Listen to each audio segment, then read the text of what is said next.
देश में लोकतंत्र की हत्या हो रही है। जो इतने सालों में कभी नहीं हुआ वो आज हो रहा है। जी हाँ, ऐसा हम नहीं कह रहे, बल्कि ऐसा कहना है विपक्षी पार्टी के सांसदों का। हमारे देश को आजाद हुए 76 साल हो गए, लेकिन कई चीजों में हमको अभी आजादी नहीं मिली। जैसे कि सरकारी दफ्तरों में दुश्वारियां, परेशानियां, बदइंतजामियां। हमने आजादी की जंग इसलिए लड़ी थी ताकि हमारी आने वाली पीढ़ियों की जिंदगी आसान हो सके, ना कि इसलिए कि वो जगह जगह पर सरकारी दफ्तरों में धक्के खाएं, परेशानियों का सामना करना पड़े। शहीद आजम सरदार भगत सिंह जी के सपनों को साकार करने के लिए पंजाब सरकार ने फैसला किया है कि पंजाब के लोगों को अब सरकारी दफ्तरों के चक्कर नहीं लगाने पड़ेंगे, बल्कि सरकारी दफ्तर खुद चल के लोगों के घर पर आएंगे। अब सरकारी दफ्तरों के चक्कर काटने की जरूरत नहीं, बस डायल करें 1076 और सरकारी सुविधाएं अपने घर पर ही पाएं। पंजाब की भगवंत मान सरकार आपके द्वार। संसद का शीतकालीन सत्र चल रहा है, लेकिन लोकसभा और राज्यसभा दोनों से 147 सांसद सड़कों पर उतर आए हैं। विरोध प्रदर्शन हो रहा है और लगातार कहा जा रहा है कि सांसदों का निष्कासन लोकतंत्र की हत्या है।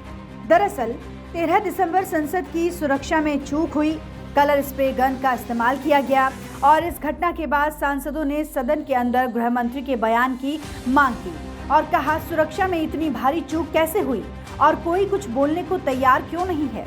इसके बाद से ही पूरा मामला जोर पकड़ता चला गया और स्पीकर महोदय ने 147 सांसदों को बाहर का रास्ता दिखा दिया। इस पर नेताओं की प्रतिक्रिया भी सामने आ रही है। दिल्ली कांग्रेस कमेटी के अध्यक्ष अरविंदर सिंह लवली ने इसे लोकतंत्र की हत्या बताया है। जरा सुनिए।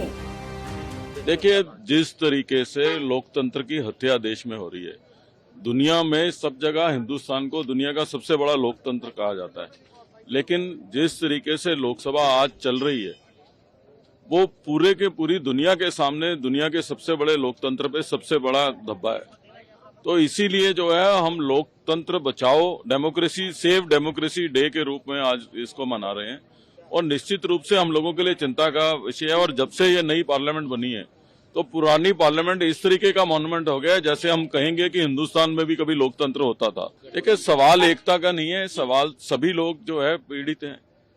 जब मेंबर ऑफ पार्लियामेंट लोकसभा के बाहर आवाज उठाएगा तो उसको ईडी नोटिस दे के अंदर कर देगी, लोकसभा के बाहर आवाज उठाएगा तो उसको अंदर जाने के लिए कहेंगे, लोकसभा के अंदर आवाज उठाएगा तो स्पीकर बाहर का रास्ता दिखाएगा।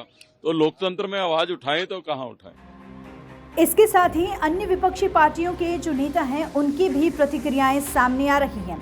सपा नेता शिवपाल यादव ने कहा, लोकतंत्र में विपक्ष आलोचना करने के लिए, सुझाव देने के लिए होता है। भाजपा के लोग संविधान को, लोकतंत्र को नहीं मानते। लोकतंत्र में सत्ता पक्ष और विपक्ष दोनों होते हैं, दोनों के अपने अधिकार होते हैं।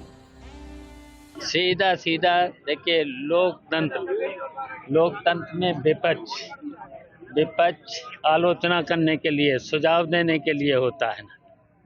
अब ये लोकतंत्र को मानते नहीं, संविधान को मानते नहीं भारतीय जनता पार्टी के लोग। जिस तरह से और देखिए, लोकतंत्र में एक सत्ता पक्ष और विपक्ष दोनों होते हैं, दोनों को अपना अपना अधिकार भी होता है अपनी बात करने का, आलोचना करने का, सुझाव देने का, अपनी बात पूरा रखने का, जनता की बात को रखने का। लोकसभा ही होती है ना।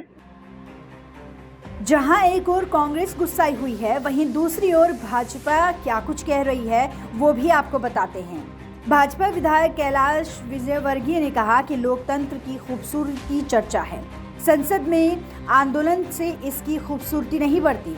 विरोध प्रदर्शन सड़कों पर किया जाना चाहिए, लेकिन ये देखकर दुख होता है कि कुछ लोग संसद के अंदर ऐसा कर रहे हैं। देखिए, लोकतंत्र की खूबसूरती है चर्चा। मुझे आज कहते हुए बहुत गर्व है कि पहले दिन की विधानसभा आज हुई। मुझे कांग्रेस के नए विधायकों ने कहा कि इस प्रकार की विधानसभा चलना चाहिए, हमने ऐसी विधानसभा चलते हुए नहीं देखी। दूसरी तीसरी बार के विधायक तो हमने ऐसी विधानसभा चलते हुए नहीं देखी। तो इतने अच्छे कटाक्ष हुए, इतनी अच्छी चर्चा हुई और सब ने सौहार्दपूर्ण वातावरण में सरकार को उन्होंने व्यंग्य किए, हमने उनको व्यंग्य की और काफ़ी अच्छी चर्चा हुई। तो जो संसद का प्लेटफॉर्म होता है वह चर्चा से उसकी खूबसूरती बढ़ती है, आंदोलन से नहीं बढ़ती। आंदोलन सड़क पे करना चाहिए, पर दुर्भाग्य से कुछ लोग संसद के अंदर आंदोलन करते हैं। संसद आंदोलन का स्थान नहीं है। बीजेपी और कांग्रेस के सांसद इस पूरे मामले को लेकर अपने अपने तर्क वितर्क दे रहे हैं। इस बीच दिल्ली के जंतर मंतर में INDIA गठबंधन प्रदर्शन कर रहा है और मांग की जा रही है कि इस पूरे मामले को गंभीरता से लिया जाए और सभी निलंबित सांसदों की बहाली की जाए। नीतू गौरखेला, नवोदय टाइम्स, पंजाब केसरी।